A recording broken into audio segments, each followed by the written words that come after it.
Quelle est votre profession, madame? Je m'occupe de la billetterie à l'opéra. Les 35 heures, vous, est-ce que ça a changé votre vie? Pas réellement, non. Il faut que le rideau se lève, donc la charge de travail est la même.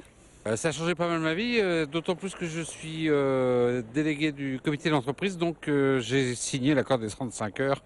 Voilà, et ça a amené les RTT qui ont quand même été, même pour les cadres, je veux dire quelque chose de bénéfique en matière de ressourcement.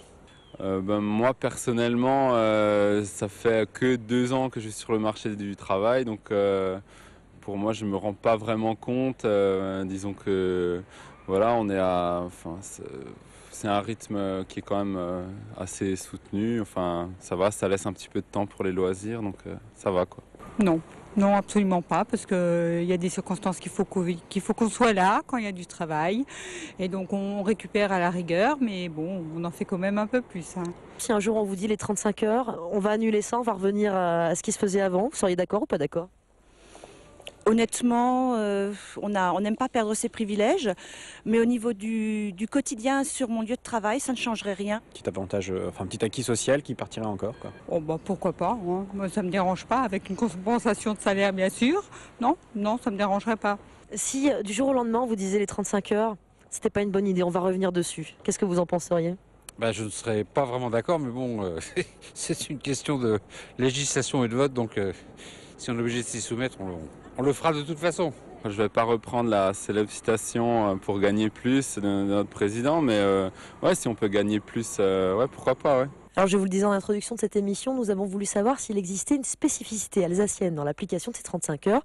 Pour le savoir, nous avons pris rendez-vous ici à Strasbourg à l'Institut du droit local. La spécificité de l'Alsace est liée à l'existence d'une réglementation particulière en matière de repos dominical et de jours fériés. Alors cette réglementation, elle comprend 2 aspects. Il y en a un qu'on connaît très bien, qui est l'existence de 2 jours fériés supplémentaires, texte auxquels les Alsaciens sont très attachés, mais il y a aussi le principe selon lequel l'ensemble des jours fériés sont en Alsace-Moselle des jours chômés, et des jours chômés en vertu de la loi. Ce qui distingue l'Alsace-Moselle des autres départements où seul le 1er mai est chômé en vertu de la loi, les autres jours pouvant être chômés étant chômés du fait d'accords collectifs ou d'usage dans l'entreprise. Alors, concrètement, en termes de durée du travail, puisque c'est ça, on parle de temps de travail, qu'est-ce que ça change? Eh bien, il va falloir tenir compte justement du caractère chômé de ces jours fériés. Et la problématique qu'il y a eu en particulier, ça a été celle du positionnement des jours d'aménagement et de réduction du temps de travail sur les jours fériés en Alsace-Moselle. Et il y a eu tout un tas d'accords qui ont positionné des jours de réduction du temps de travail sur les 2 jours fériés spécifiques, Vendredi Saint et Saint-Étienne. Alors à l'origine de cette réforme du temps de travail, le Parti socialiste, bien sûr. 10 ans après, vous vous en doutez, le bilan est très contesté, le bilan de ces 35 heures, notamment par la droite. Alors qu'en retient-on du côté du PS alsacien? Réponse tout de suite. Le porte-parole de l'UMP, Frédéric Lefebvre, parlait hier d'une grande fumisterie, je le cite. Votre réaction?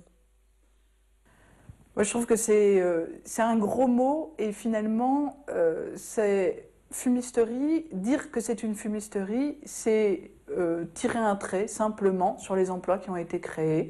C'est tirer un trait sur ces pouvoirs d'achat nouveaux créés.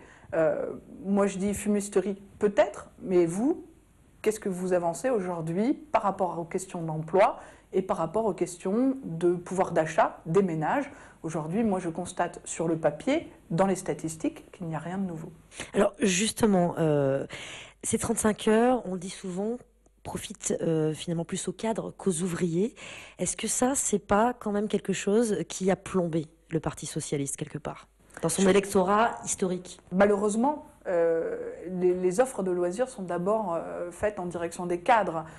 En même temps, je crois que pour les ouvriers, moi je crois qu'effectivement la question de la gestion des heures supplémentaires a amené d'autres problèmes.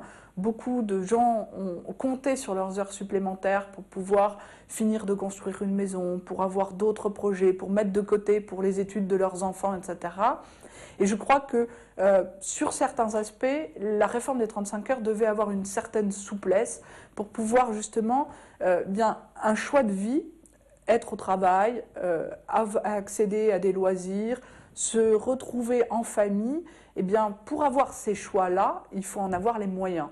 Et peut-être que de manière trop radicale, on a coupé un certain nombre de gens de ces moyens, et donc ils n'avaient plus finalement de choix, choix dans la façon dont ils voulaient utiliser ce retour, ce passage aux 35 heures. Et pour clore ce sujet sur les 10 ans des 35 heures, nous proposons tout de suite un petit débat. Alors à ma gauche, le président du MEDEF pour la région, à ma droite, le représentant de la CFDT, toujours pour l'Alsace. Quel est leur propre bilan de ces 35 heures? Leur réponse. Si je vous dis 35 heures, 10 ans après, gagnant ou perdant? Je pense que pour les salariés, ils ont été gagnants des 35 heures malgré tout ce qu'on a pu dire. Parce que premièrement, il y a eu des négociations. Et deuxièmement, on a libéré du temps de travail et on a partagé le travail.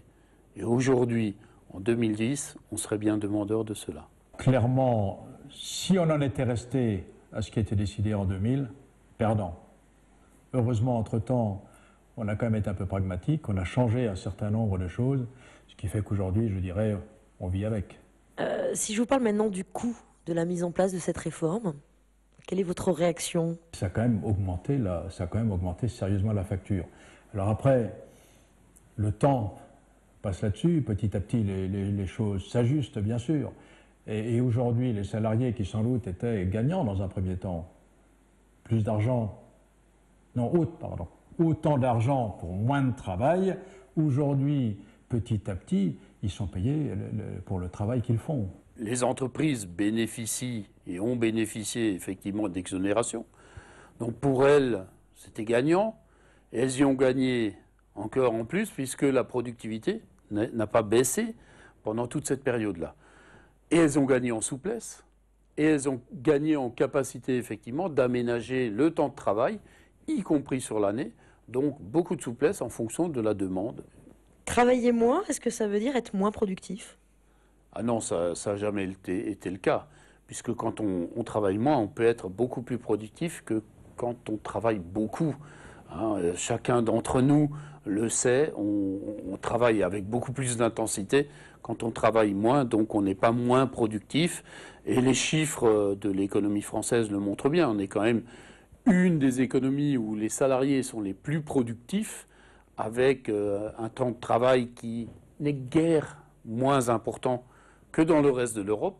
Si on regarde les chiffres, on n'est pas ceux qui travaillent le moins. Il y a des pays, notamment dans le Nord, qui travaillent moins que nous. Si on regarde à court terme ce qui s'est passé en termes de productivité, elle a forcément baissé. Si on diminue, parce qu'il y a eu quelques embauches, c'est vrai, mais si on diminue le temps de travail pour une rémunération égale, ça vous augmente le coût de leur travailler. Le salarié n'a pas pris la différence, il n'a pas payé, il n'a pas touché plus, mais au total c'est plus cher pour l'entreprise, 11 et quelques pourcents si on fait le rapport